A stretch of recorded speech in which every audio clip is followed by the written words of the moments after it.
Πάμε να δούμε μαζί τις εγκλήσεις του ρήματος που βλέπω ότι δυσκολεύουν τους μαθητές της Δευτέρας Γυμνασίου που είναι στην ύλη τους, αλλά και επαναλαμβάνονται στο Λύκειο ως κειμενικοί δείκτες. Θα δούμε τροπικότητες, θεωρία και παραδείγματα.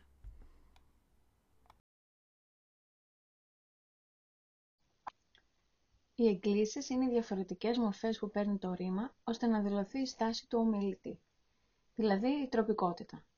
Ας παρατηρήσουμε τις παρακάτω περιπτώσεις. Δένω τα κορδόνια των παπουτσών μου. Δεν ξέρω να δένω τα κορδόνια των παπουτσών μου. Δένε τα κορδόνια των παπουτσών σου.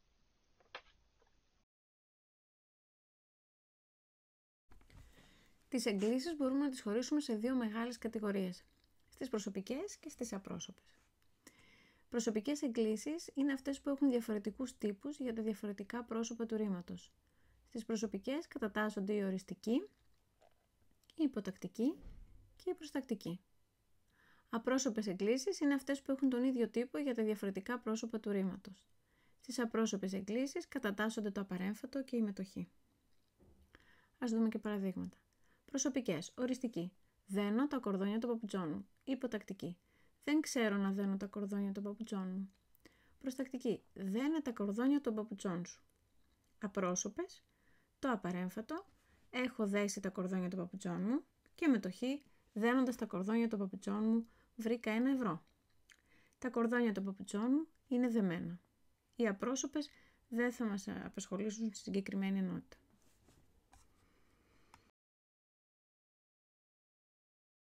Ας δούμε την κάθε έγκληση χωριστά. Η οριστική εμφανίζεται σε όλους τους χρόνους. Ας δούμε ένα παράδειγμα ρήματος ενεργητικής φωνής. Ενεστώτας. Γράφω. Παρατατικός. Έγραφα. Μέλλοντος εξακολουθητικός. Θα γράφω. Αόριστος. Έγραψα. Μέλλοντας στιγμαίος ή συνοπτικός. Θα γράψω. Παρακείμενος έχω γράψει. Υπερσυντέλικος είχα γράψει. Συντελεσμένος μέλλοντας θα έχω γράψει. Στη δεύτερη στήλη βλέπουμε ένα παράδειγμα δυνητικής οριστικής. Είναι η οριστική ιστορικού χρόνου με το θα. Θα έγραφα, θα έγραψα, θα είχα γράψει στον υπερσυντέλικο. Ας δούμε μαζί και την τρίτη στήλη. Έχω ένα παράδειγμα ευχετικής οριστικής. Σε αυτή την περίπτωση παίρνει το μόριο να. Να έγραφα στον παρατατικό, να έγραψα στον αόριστο, να είχα γράψει στον υπερσυντέλικο. Η οριστική έχει άρνηση δεν, για την οριστική του μέλλοντα χρησιμοποιούμε το μόριο θα. Τι φανερώνει η οριστική? Φανερώνει το πραγματικό, το βέβαιο. Αύριο θα γράψουμε διαγώνισμα. Το δυνατό, δυνητική οριστική, σχηματίζεται με το μόριο θα και οριστική παρατατικού υπερσυντελίκου. Σπάνια αορίστου. Αν δεν πηγαίναμε εκδρομή, θα γράφαμε το διαγώνισμα. Τρίτον, το πιθανό, πιθανολογική οριστική. Σχηματίζεται με το πιθανολογικό μόριο θα και οριστική κάθε χρόνο. Δεν βγήκαν ακόμα, θα γράφουν διαγώνισμα. 4. Ευχή. Μακάρι να, ήθε να και οριστική παρελθοντικού χρόνου. Μακάρι να γράφαμε αύριο το διαγώνισμα. Ας ήταν εύκολα τα θέματα. Και τέλος, παράκληση. Δεν ξαναδιαβάζετε τις εγκλήσεις? Μπορεί να έχει και παρακαλώ. Παρακαλώ, δεν ξαναδιαβάζετε τις εγκλήσεις.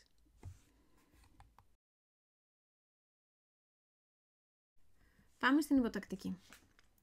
Η υποτακτική δεν εμφανίζεται στους μελλοντικούς χρόνους, άρα έχουμε μόνο 3 χρόνους. Ενεστώτας, να γράφω, αόριστος να γράψω, παρακείμενος να έχω γράψει. Για να σχηματίσουμε την υποτακτική, χρησιμοποιούμε τους ίδιους τύπους με εκείνους της οριστικής.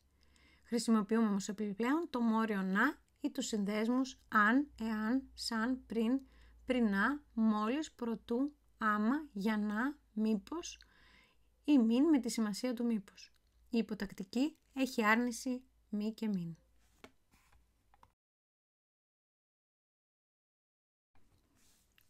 Τι φανερώνει η υποτακτική? Μπορεί να φανερώνει το ενδεχόμενο.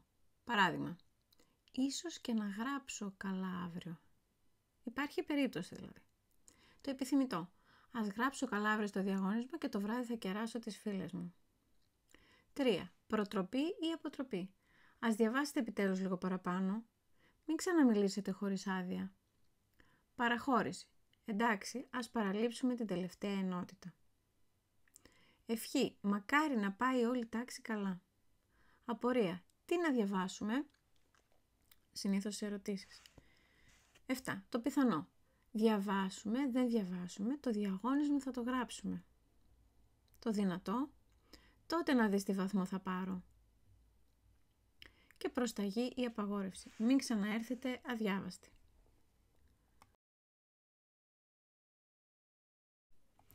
Η προστακτική. Η προστακτική εμφανίζεται μόνο στον ενεστώτα και στον αόριστο.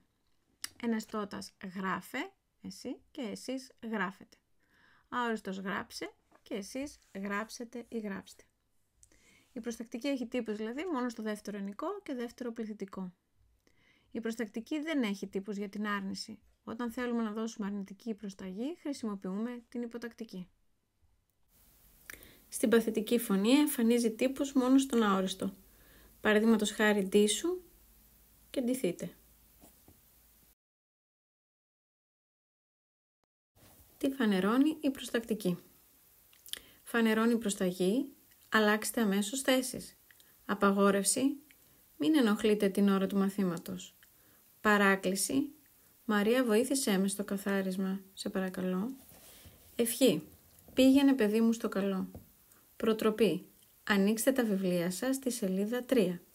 Και τέλος, έντονη ενέργεια. Λέγε, λέγε. Ή έλα, έλα.